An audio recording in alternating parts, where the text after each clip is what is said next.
Trending would like to thank Meter for their support in bringing you this podcast.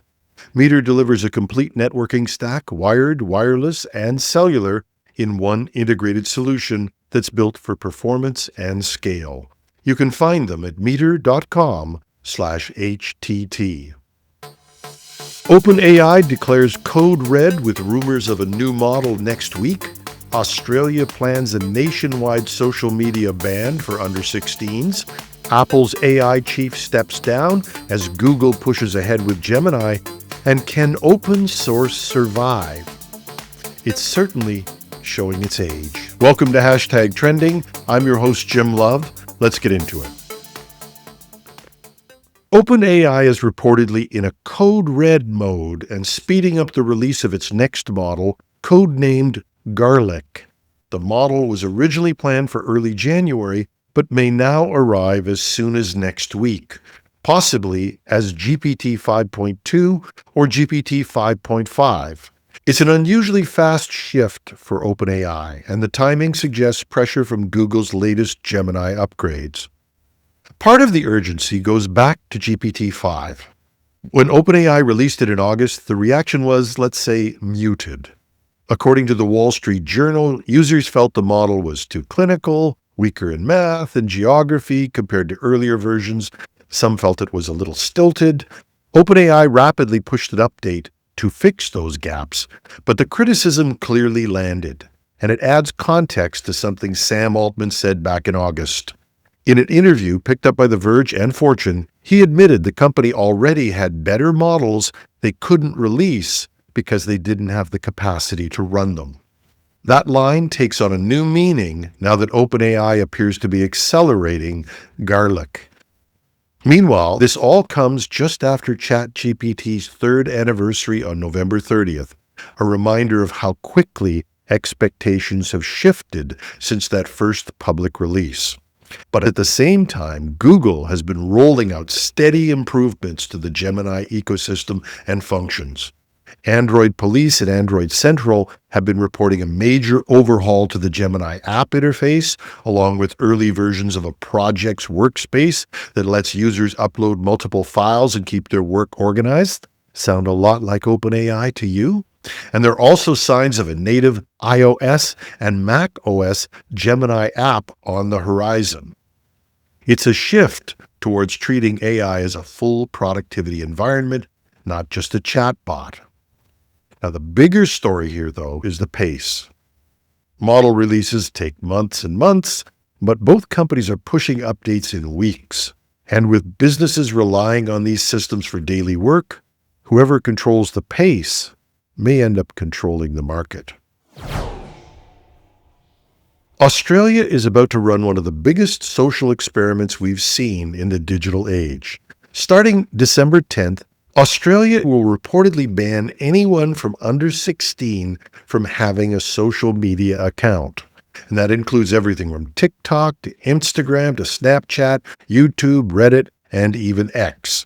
It's a sweeping move, and it's far stronger than what we've seen in places like the UK, where the focus is on moderating harmful content rather than blocking access entirely.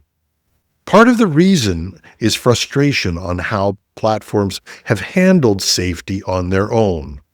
There's a recent example that involves Roblox, which permanently banned a creator who was tracking down alleged child predators on the service. This creator who says he himself was exploited on the platform as a child.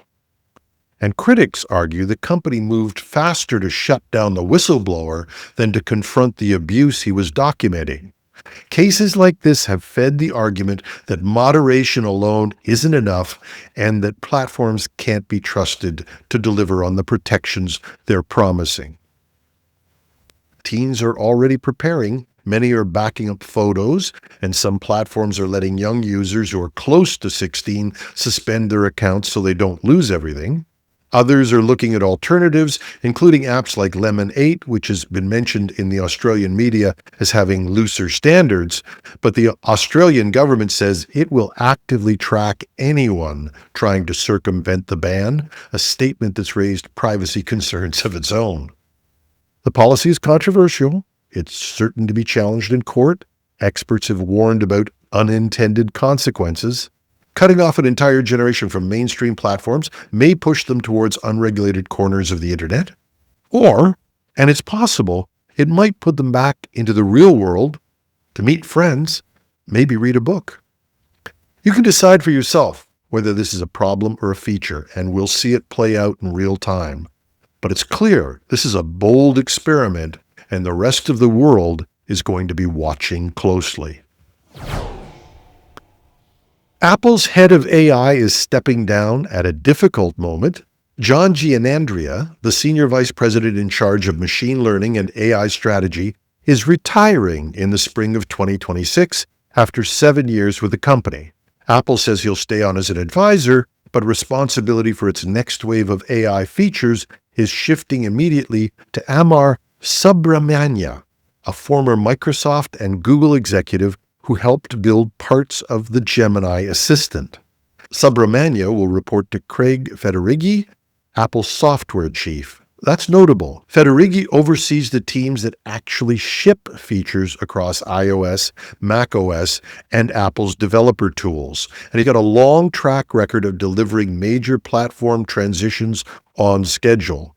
It's a sharp contrast with Giannandrea's more research-oriented approach. Moving Apple's AI work under Federighi signals the company wants visible progress and on-device execution, not just long-horizon model development. The timing also adds to the pressure. Apple has already delayed the most ambitious part of its Apple Intelligence rollout, a more personal and context-aware Siri, until 2026. Reports from Mac Rumors and others say internal tests fell short of Apple's launch targets, and there are ongoing rumors that the company may even lean on Google's Gemini models to fill some of the gaps. That's a tough position for a company known for controlling its entire stack. And there's a bigger competitive question here.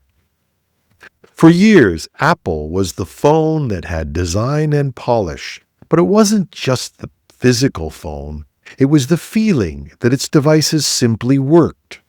But with Google pushing Gemini straight into Android phones and improving it week by week, Apple can't afford to let rivals own the intelligence layer of the smartphone, especially the smartphone that wants to be the leading smartphone in the world.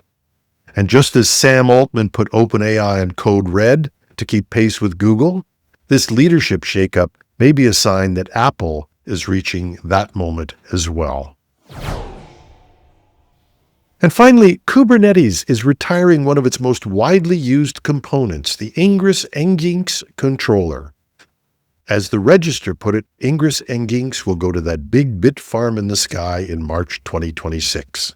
After that date, there will be no releases, no bug fixes, no updates, no security vulnerabilities that might be found. And if you've never heard of this, you're going, who cares? That's normal. But the retirement of this is a sign of something bigger. Open source started as a cool idea, but today it's the underpinning of almost everything we do and use. We all know that most of the internet runs on Linux, open source. Countless cloud services, developer tools, security frameworks, all depend on small, often invisible projects just like this one. So when one project winds down or dies from neglect, it might not seem like much, but it points to a deeper issue. Many maintainers are aging out, and the pipeline of new contributors isn't keeping up. And the work isn't glamorous. Even with some corporate sponsorship, most maintainers do this on nights and weekends. They're expected to write code, respond to issues, keep up with security, and navigate the internal politics of open source communities. Look at the attempted Rust migration inside the Linux project.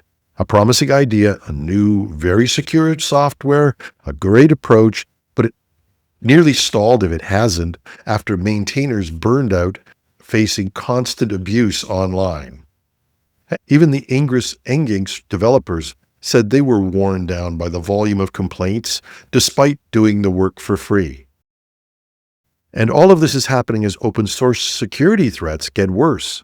Attackers are targeting package repositories like NPM, and PyPI because one compromised library can ripple into thousands of products.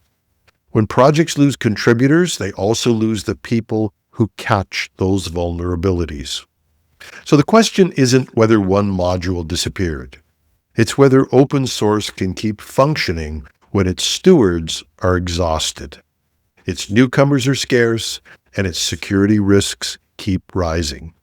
We might be reaching a moment where the model itself has to change. And that's our show. I'd love to hear what you think. Contact me at technewsday.ca or .com. Take your pick. You can use the Contact Us form, or if you're watching on YouTube, leave a note under the video. Some of you track me down on LinkedIn, and that's just wonderful. Once again, we'd like to thank Meter for their support in bringing you this podcast. Meter delivers a full-stack networking infrastructure, wired, wireless, and cellular to leading enterprises. And working with their partners, Meter designs, deploys, and manages everything required to get performant, reliable, and secure connectivity in a space. They design the hardware, the firmware, build the software, manage deployments, and run support. It's a single integrated solution that scales from branch offices, warehouses, large campuses, all the way to data centers. You can book a demo at meter.com/HTT. That's METER.com/HTT. I'm your host, Jim Love. Have a wonderful Wednesday.